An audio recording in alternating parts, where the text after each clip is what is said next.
रूस के राष्ट्रपति व्लादिमीर पुतिन आज 70 साल के हो गए हैं और इस वक्त दुनिया के सबसे ताकतवर नेताओं में उनकी गिनती होती है। यूक्रेन से युद्ध के दौरान भी पुतिन अमेरिका सहित किसी के दबाव में नहीं झुके।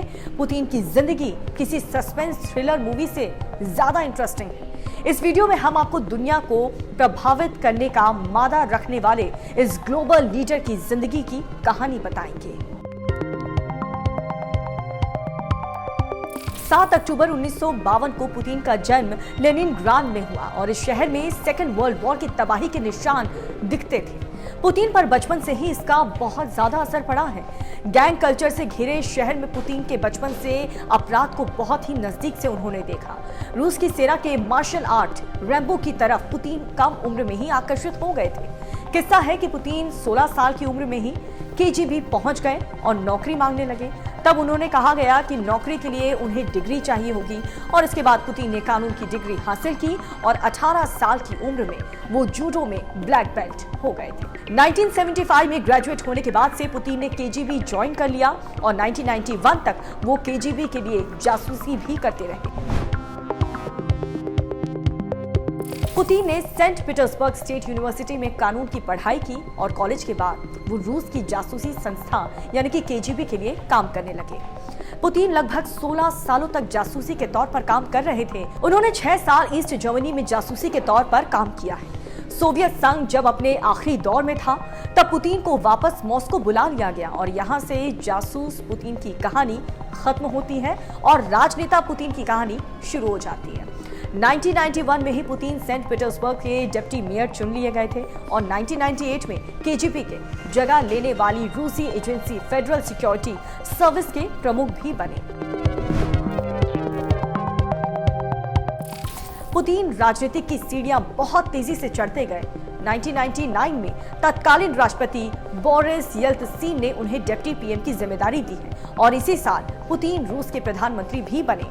पुतिन को येल्त्सिन का उत्तराधिकारी माना गया और येल्त्सिन के इस्तीफे के बाद सन 2002 में पुतिन पहली बार रूस के राष्ट्रपति बनते हैं और इसके बाद 2004 में भी वो दोबारा राष्ट्रपति बने, लेकिन 2008 में उन्हें पद छोड़ना पड़ा क्योंकि रूस के संविधान के मुताबिक कोई भी व्यक्ति लगातार बैक टू बैक 3 बार राष्ट्रपति नहीं बन सकता। संवैधानिक मजबूरियों के कारण पुतिन ने राष्ट्रपति पद छोड़ दिया, लेकिन 2008 से 2012 तक वो देश के प्रधानमंत्री रहे और अपने करीबी दिमित्री मेदवेदेव को राष्ट्रपति बनवा दिया।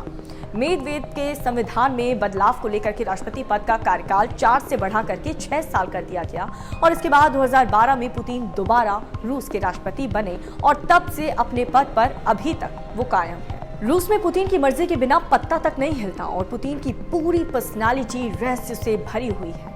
उनके जासूसी के दिनों की आदत सर्वोच्च नेता होने के बाद भी उसी तरह बरकरार रही। पुतिन के परिवार के बारे में भी बेहद कम जानकारी पब्लिक को पता है। 1983 में पुतिन ने ल्यूजमिला से शादी की और 2014 में तलाक ले लिया। उनकी 2 बेटियां हैं जो कि मीडिया से काफी ज्यादा दूर रहती हैं। पुतिन के बारे में कहा यह जाता है कि सोवियत संघ के टूटने का उनके दिल पर, उनके दिमाग पर बहुत गहरा असर पड़ा और वो रूस को दोबारा से सोवियत संघ की तरह मजबूत करने का ख्याल दीवानगी की तरह देखते रहे। यूक्रेन हो या फिर जॉर्जिया, ये सभी सोवियत संघ से टूटे हुए देश हैं। पुतिन की नीति में आक्रामक विस्तारवाद साफ तौर पर नजर आता है और ये अपने देश के पुराने वैभव को लौटाने का उनका ही अपना प्रण है। पुतिन अपने लक्ष्य के रास्ते में आने वाली बाधाओं को स्वीकार नहीं करते। पुतिन ने इस उम्र में भी गजब की फिटनेस मेंटेन कर रखी है और वो अपनी महामानव वाली छवि गढ़ते हैं और बहुत हद तक इसमें वो कामयाब भी रहे और अगले कुछ सालों तक दुनिया में जो कुछ भी होगा उसमें पुतिन की बहुत बड़ी भूमिका होगी, ये तो तय हो चुका है। ऐसे ही तमाम वीडियोस के लिए आप देखते रहिए टाइम्स नाउ भारत का डिजिटल प्लेटफॉर्म।